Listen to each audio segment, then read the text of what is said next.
Welcome back to my channel. Ayun, sobrang liwanag.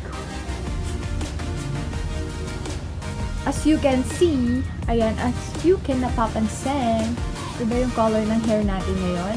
So, if you wanna know kung ano yung ginamit natin, just keep on watching. Nag-color ako ng hair kasi ayan, bumaba na naman po yung color ng hair ko. Ayan, tingnan nyo naman. Halatang halata na yung itim.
Tikman na natin! Charles!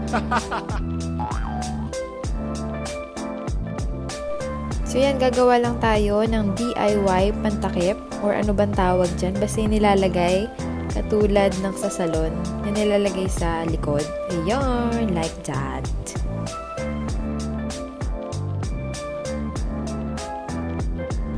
Yan, diba? Ayan, minumodel pa ng ate girl.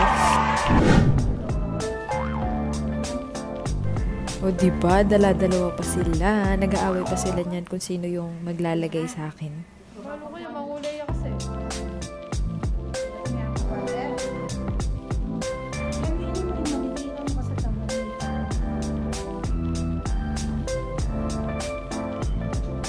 Bahala na kayo kung sino.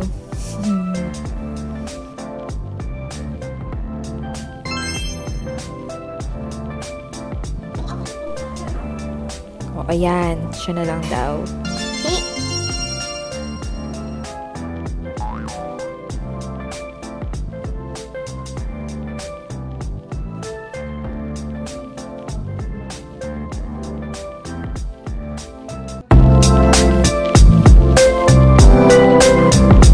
On my first video, may mga nagtatanong if babasain ko pa daw yung hair. Hindi na po. Kailangan po dry hair po kapag nilagyan ng hair color.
may music. Ang penguin.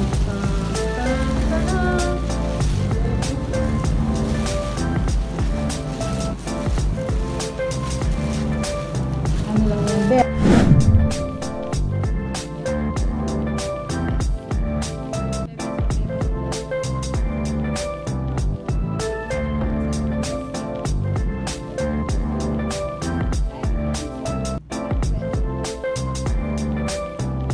So, yan, natapos na yung 40 minutes. So, babanlawan ko na. I will be right back.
So, ayan na. Ayan na yung naging kalalabasan ng kulay natin.